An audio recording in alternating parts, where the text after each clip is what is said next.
अंबा सांबवी चंद्रमौली रबला अपर्णा उमा पार्वती काली हैमवती शिवा त्रिनयनी कात्यायनी भैरवी सावित्री नव्यवना सुभगरी साम्राज्यलक्ष्मी प्रता सित्रूपी परदेवता भगवती ஸ்ரீராஜராஜேஸ்வரி. ஜெயா தொலைக்காட்சி ஆன்மீக அன்பர்களே, இந்த உலகை படைத்து ரட்சிக்கக்கூடிய, நம்மையெல்லாம் காக்கக்கூடிய, அண்ட சராசரங்களை படைத்து ரட்சிக்கக்கூடிய அம்பாள் காளிகாம்பாள் திருக்கோயிலை ஜெயா தொலைக்காட்சி இன்றைய நிகழ்விலே படம் பிடித்து காட்டுகிறது.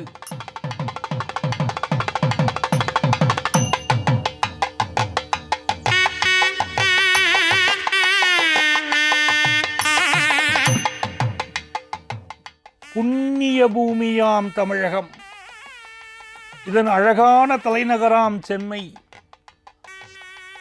ஆன்மீக அடையாளங்கள், பற்பல அடையாளங்கள், கலாச்சார நகரமான சென்னையிலே ஆன்மீக அற்புத திருக்கோயில்கள்.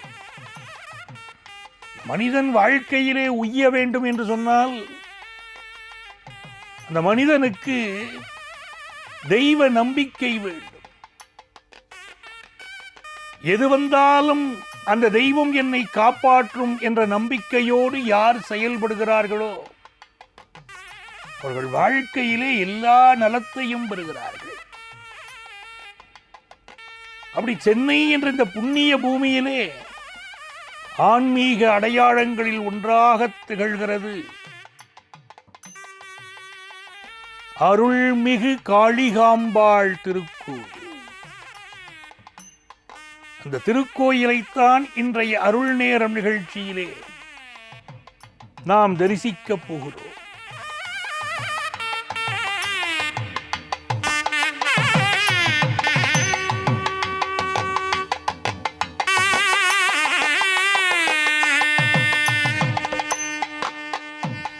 காளி என்று சொன்ன உடனே ஒரு உக்கிரம் நமக்கு ஞாபகம் வருகிறது. யாதுமாகி நின்றாய் எங்கும் நீ நிறைந்தாய் என்ற பாரதியுடைய வரிகள் நம் காதுகளில் ஒலிக்கின்றன. எப்படிப்பட்ட துன்பங்கள் வாழ்க்கையில் சூழ்ந்தாலும் அந்த துன்பங்கள் விலக வேண்டும் என்று சொன்னால் சாக்த நெறியை பின்பற்றுங்கள், காளியை வழிபடுங்கள் என்று நம்முடைய முன்னோர்கள் பல்வேறாக உரைத்திருக்கிறார்கள்.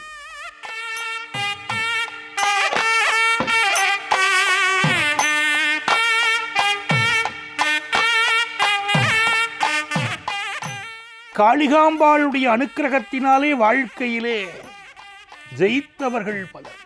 சாதாரண நிலையிலே இருக்கக்கூடியவர்கள் உயர் நிலையே எய்துகிறார்கள்.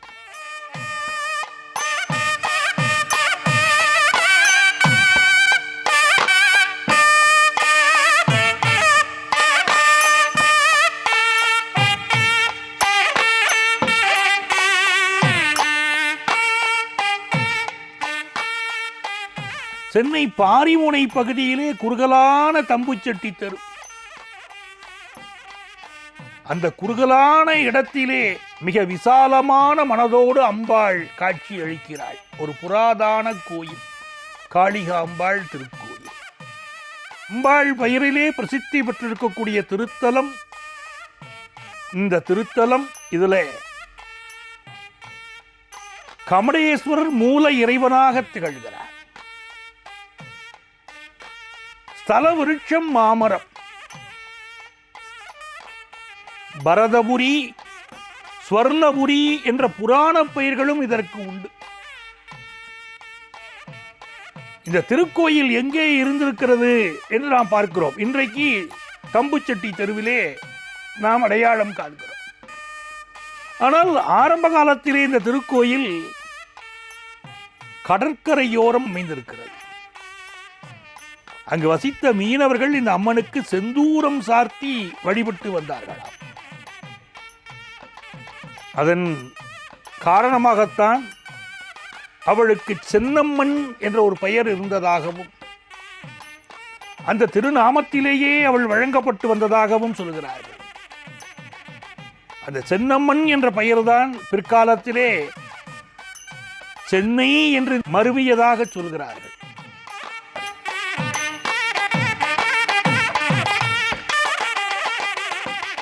கடலும் கடல் சார்ந்த நிலத்தையும் நெய்தல் என்று சொல்கிறோம் இல்லையா?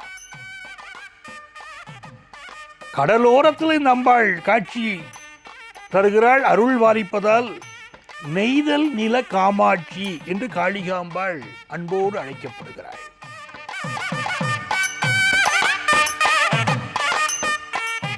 தேவிதுவம் பக்தி சுலபே சர்வகாரிய விதாயினி கலௌகி காரிய சித்தியர்த்தம் உபாயம் ப்ரூஹி யத்னதா தேவுவாச்சா சுணுதேவ பிரபஷ்யாமி கலௌ சர்வேஷ்ட சாதனம் மயா தயைவ ஸ்நேகேனாம்பாஸ்துதிகி பிரகாஷ்யதே அஸ்ய ஸ்ரீ துர்கா சப்தஸ்லோகி மாலா மகாமந்திரஸ்ய நாராயண ரிஷிகி அனுஷ்டுப்பாதினி சந்தாம்சி ஸ்ரீ துர்கா லக்ஷ்மி சரஸ்வதி ஐம் பீஜம் க்ளீம் சக்தி ஹ்ரீம் கீலகம் ஸ்ரீ துர்கா லக்ஷ்மி சரஸ்வதி பிரீத்தியர்த்தே ஜபே விநியோகா. காளிகாம்பாள் மொத்தம் 12 அம்சங்களை கொண்டவள். அந்த 12 அம்சங்களிலே ஒரு அம்சம் காஞ்சிபுரத்து காமாட்சி அம்மன்.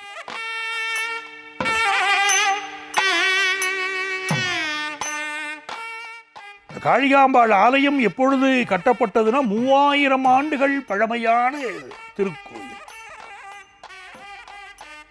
சென்னையை பொறுத்த வரைக்கும் நமக்கு பார்த்தசாரதி கோவில், கந்தசாமி கோயில்கள் என்று உடனே தெரியும் இல்லையா? அந்த கோயில்களைப் போலவே தொன்மையான கோயிலாக காளிகாம்பாள் கொலு வைத்திருக்கிறாள். நாம் தற்போது காணக்கூடிய ஆலயம் 1639ஆம் வருஷம் விஸ்வகர்மா மக்களால் கட்டப்பட்டு இன்றும் சீரும் சிறப்புமாக நடத்தப்பட்டு வருகிறது. காளிகாம்பாள் திருக்கோயிலிலே காளி எப்படி இருக்கிறாள் தெரியுமா? சாந்த சொரூபினியாக காட்சி தருகிறாள். அமைதியே உருவான திருமுகத்துடன் அவளுடைய இன்முகத்தை இன்றெல்லாம் பார்த்து கொண்டிருக்கலாம். இந்த காளிகாம்பாள் திருக்கோயிலிலே அம்பாள் மந்தகாச புன்னகையோடு காட்சி தருகிறாள். அவள் நம்மை பார்க்கக்கூடிய ஒரு பார்வை இருக்கிறதே, ஒரு தாய் தன்னுடைய குழந்தையை எப்படி கருணையோடு வாத்சல்யமாக பார்ப்பாளோ அப்படி அவளை நம்மை பார்க்கக்கூடிய பார்வையிலேயே கருணை நிறைந்திருக்கிறது. ஒரு குழந்தையைப் போல நம்மை ஏற்றுக்கொள்கிறாய். நாம் வேண்டும் வரங்களை அள்ளி அள்ளி தருகிறாய்.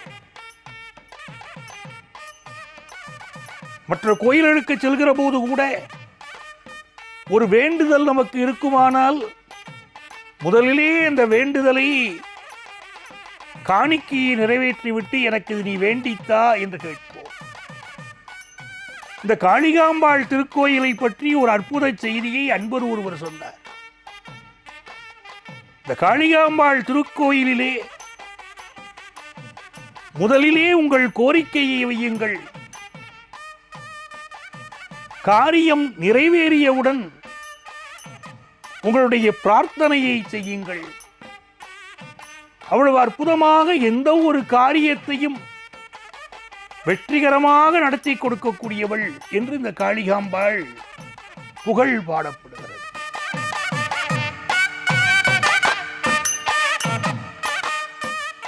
ஆதிசங்கரர் பல்வேறு கோயில்களிலே இருக்கக்கூடிய உக்கிர தெய்வங்களுக்கெல்லாம் சாந்தத்தை வரவழைப்பதற்காக ஸ்ரீசக்கரத்தை நிறுவினார். இந்த காளிகாம்பாள் திருத்தலம் இருக்கிறதே, ஆதிசங்கரர் நிறுவிய ஸ்ரீசக்கரம் பிரதிஷ்டை செய்யப்பட்டிருக்கிறது.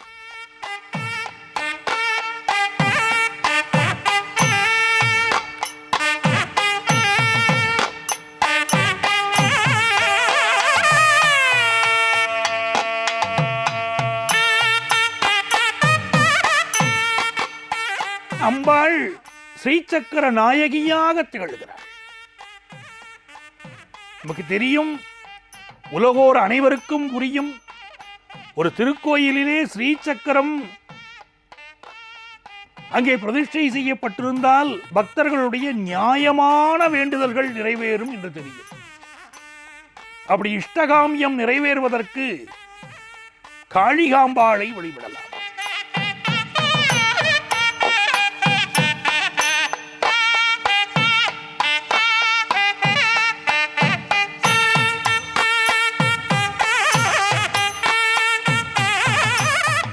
காளிகாம்பாள் கோவிலுக்கு செல்கிறோம் சொன்னாலே முதல்ல காளிகாம்பாளையும் அவளுக்கு முன்னிருக்கும் ஸ்ரீசக்கரத்தையும் வழிபடணும். எனக்குமே பக்தியில ஜெயிக்கணும்னா அதுல முழு ஈடுபாடு வேணும், ஸ்ரத்தை வேணும். ஸ்ரீசக்கர பூஜை செய்தவர்கள் வாழ்க்கையிலே உயர்வார்கள் என்று உங்களுக்கு தெரியும். இந்த கோவிலில் ஸ்ரீ சக்கரம் பிரதிஷ்டை செய்யப்பட்டிருக்கிறது. இங்கே வழிபாடு செய்தவர்கள் வாழ்க்கையிலே மேன்மை அடைந்திருக்கிறார்கள். குபேரனை பற்றி படிக்கிறோம். அந்த குபேரனே இந்த திருத்தலத்திற்கு வந்து அம்பாளை காளிகாம்பாளை வழிபட்ட பின்னர்தான் அவருக்கு செல்வம் பெருகியது என்று புராணங்கள் கூறுகின்றன.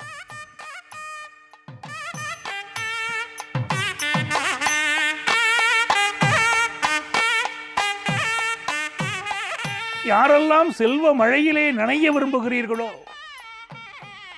அவர்கள் அன்னையின் பாதங்களை பணியுங்கள். அங்கம் ஹரே புழகமூட்சணமாட்சயந்தி பிருங்காங்கனேவ முகுழாபரணம் தமாலம் அங்கீகிருதாகில விபூதீரபாங்கலீலா மாங்கல்யதாஸ்து மம மங்கள தேவதாயா. அம்பாளுடைய அனுக்கிரகம் பரிபூர்ணமாக கிடைக்கும்.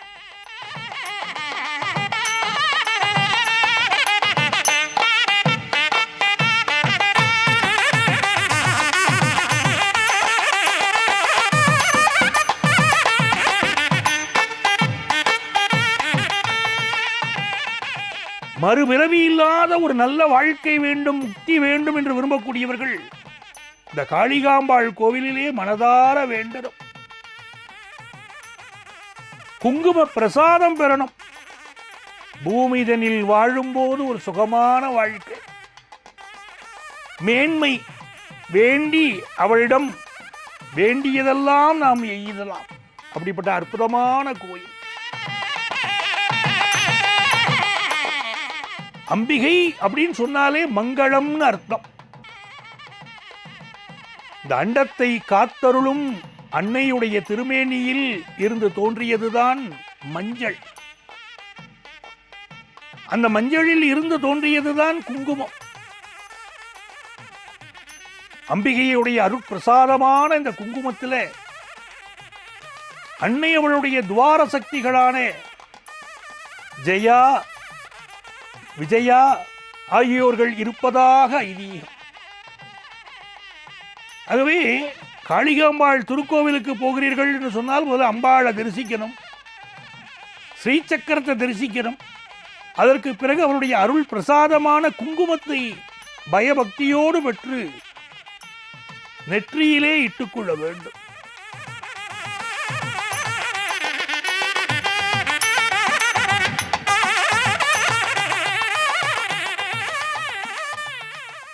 அம்பாளுடைய துவார சக்திகளான ஜெயா, விஜயா ஆகிய இரண்டு பேரும் நம்மை காவல் காக்கும் அரணாக இருந்து கண்ணை இமை காப்பது போல் காப்பார்கள் என்பது உறுதி.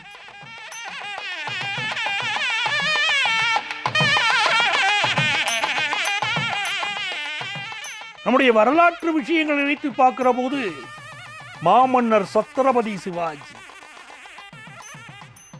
16ஆம் நூற்றாண்டுகள் நமக்கு ஞாபகம் வரும். 1677ஆம் ஆண்டு மராட்டிய மாமன்னன் சத்ரபதி சிவாஜி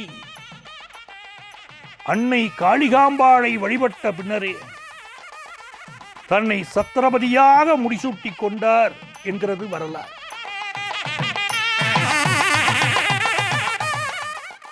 இந்த மகாகவி காளிகாம்பாளுடைய அதி தீவிர பக்தர்.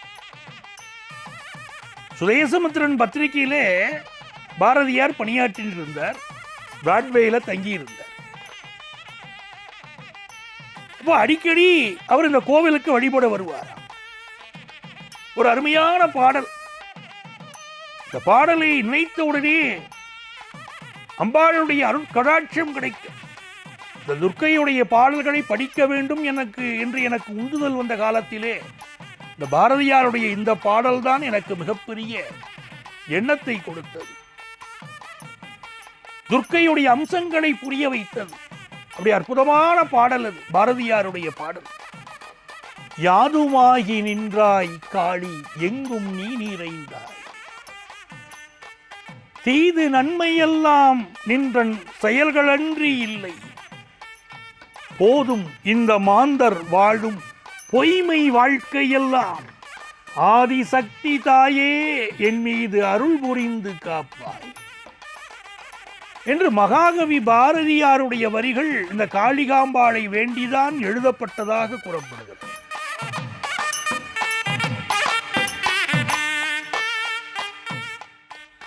காஞ்சி சுவாமிகள், பன்றிமலை சுவாமிகள், காயத்ரி சுவாமிகள், தவத்திரு ராமதாசர் உள்ளிட்ட பல்வேறு மகான்கள், ஆன்மீக பெரியோர்கள் காளிகாம்பாளை வழிபட்டிருக்கிறார்கள்.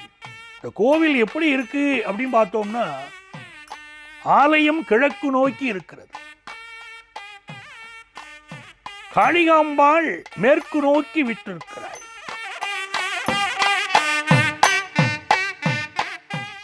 உற்சவரான பெரிய நாயகி கிழக்கு நோக்கி அருள்பாலிக்கிறாள். காளிகாம்பாள் கோயிலுடைய அத்துணை சொத்துக்களும் பெரிய நாயகி பெயரிலே இருப்பதாக சொல்கிறார். காளிகாம்பாள் கோயிலுடைய அந்த கிழக்கு கோபுரவாசல் இருக்கிறதே குணவாயில் அப்படின்னு அழைக்கப்படுறது. அரண்மனைக்காரன் தெருவில் இருக்கக்கூடிய மேற்கு கோபுரவாசல் குடவாயில் என்று அழைக்கப்படுகிறது.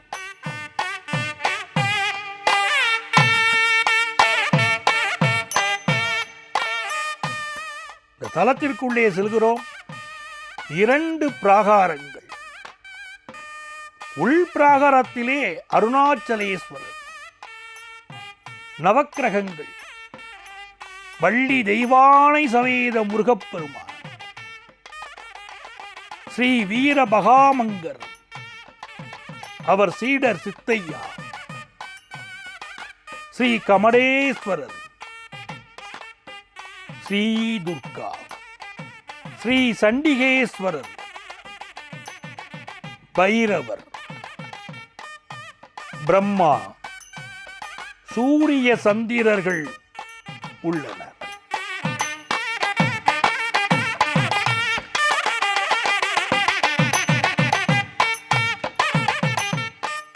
வெளிப்பிரகாரத்தை பார்க்கிறோம்.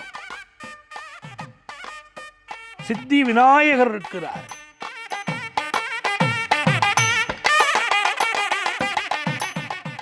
கொடிமரம்,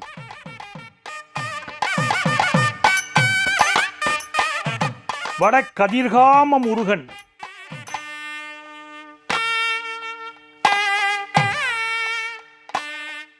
ஸ்ரீ சித்தி புத்தி விநாயகர்,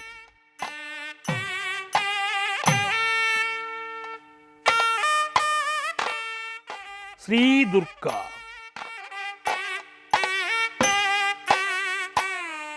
ஸ்ரீ காயத்ரி,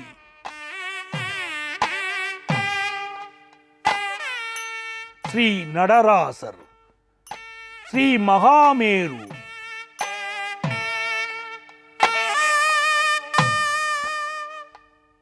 ஸ்ரீ வீரபத்திர மகா காளியம்மன்,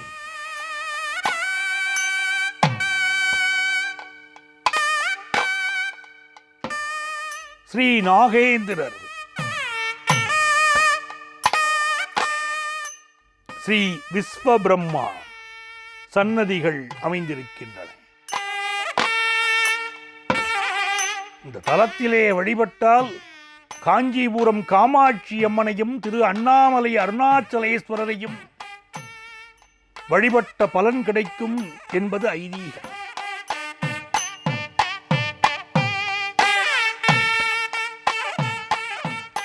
ஸ்ரீ ஆஞ்சநேயரை வழிபட்டால் நினைத்த காரியம் கைகூடும் என்ற நம்பிக்கை. இந்த தலத்திலே பூந்தேர், கிண்ணித்தேர், வெள்ளித்தேர் என்று 3 வகையான தேர்கள் உள்ளன. இந்த கோவிலில் இருக்கிற மாதிரி இந்தியாவில் வேற எங்கும் எந்த தலத்திலும் கிண்ணித்தேர் இல்லை அப்படிங்கிறது ஒரு சிறப்பு. பிரபல பின்னணி பாடகர் டி.எம். சௌந்தரராஜன் அவர்கள் அவர் பாடுகிற போதே நம்முடைய மனம் உருகி போகும். அவர் ஒரு அருமையான பாடல் பாடினார், உள்ளம் உருகுதையா முருகா. அவர் பாடிய அந்த பாடல் பிரசித்தம். அந்த பாடலை கேட்ட உடனேயே இந்த கேட்பவர்களுடைய உள்ளம் உருகி போகும். அப்படிப்பட்ட பாடல். இந்த பாடலை யார் இயற்றினார் என்று பார்த்தால் ஆண்டவன் பிச்சி என்பவர் இயற்றினார். இந்த பாடலுக்கும் இந்த தலத்திற்கும் ஒரு தொடர்பு உண்டு. ஆகவேதான் இங்கே அதை குறிப்பிடுகிறோம். 1952ஆம் வருஷம் காளிகாம்பாள் கோவிலே வடகதிர்காம முருகப்பெருமான் சன்னதி இருக்கிறது என்று சொல்கிறோம் இல்லையா?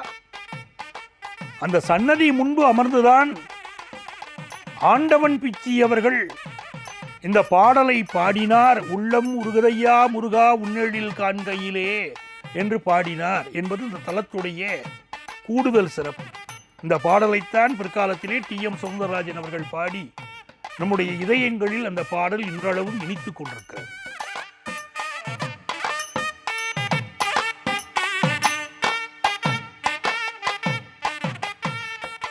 இந்த கோயில் ஒரு காலத்திலே கடற்கரையில் இருந்தது அல்லவா?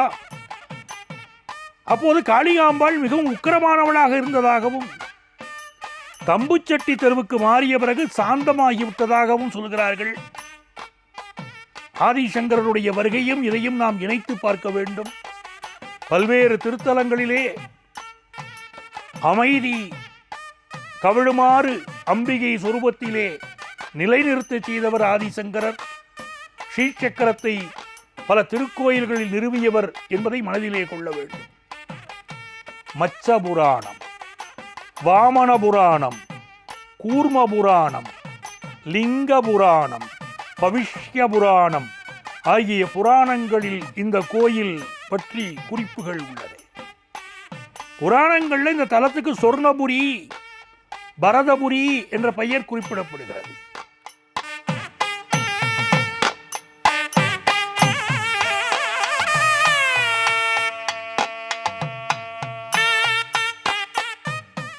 குழந்தை பாக்கியம் இல்லாதவர்கள் அன்னை காளிகாம்பாளுக்கு மஞ்சளால் அபிஷேகம் செய்து அந்த மஞ்சளை பயன்படுத்தி வந்தால் விரைவில் குழந்தை பாக்கியம் கிடைக்கும் என்பது நம்பிக்கை. பௌர்ணமி தோறும் இரவில் அம்பாளுக்கும் ஸ்ரீ காயத்ரி தேவிக்கும் கூட்டு வழிபாடுகளும் பூஜைகளும் திருத்தலத்திலே நடைபெறுகின்றன. வெள்ளிக்கிழமை தோறும் கன்னி பூஜை, கோபூஜை, திருவிளக்கு பூஜை நடத்தப்படுகிறது. மாங்கல்ய பிச்சை, மடிப்பிச்சை தாருமம்மா என்று அம்பாள்கிட்ட வேண்டினால் கேட்ட வரங்களை தருகிறாள். ஏற்றினே நல்விளக்கு எந்தன் குடிவிளங்க என்று விளக்கேற்றி வைத்தால் நம்முடைய வாழ்க்கையிலே அவர் ஒளியேற்றி வைக்கிறார். உடல் நலன், மன வலிமை, திருமண பிராப்தம், குழந்தை பாக்கியம் என்று அனைத்தையும் கேட்பதற்கு முன்பாகவே அள்ளி அள்ளி வழங்கக்கூடியவள் இந்த அன்னை. நம் வேண்டுதல்களை அறிந்து கேட்பதற்கு முன்பே நிறைவேற்றுவதால் இவளை பேசும் காளி என்று பக்தர்கள் வாஞ்சையோடு குறிப்பிடுகிறார்கள்.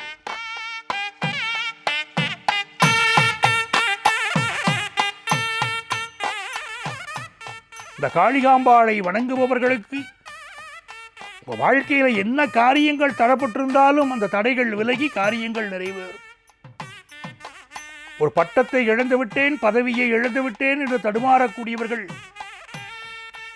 அம்பாளுடைய சன்னதிக்கு வந்து பிரார்த்தனை செய்து கொண்டால் நல்ல பதவிகள் கிடைக்கின்றன என்பது கண்கூடு.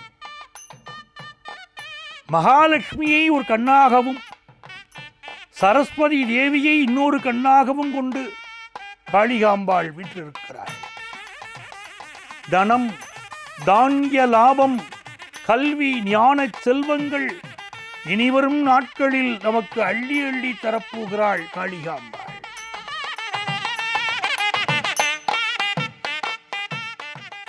அம்பானூபுர ரத்ன கங்கணதரி கேயூரகாராவளி ஜாதி சம்பக வைஜயந்தி லகரி கரைவேயகை ரஞ்சிதா வீணாவேணு வினோத மண்டிதகரா வீராசனா சமஸ்திதா சித்ரூவி பரதேவதா பகவதி ஸ்ரீராஜராஜேஸ்வரி.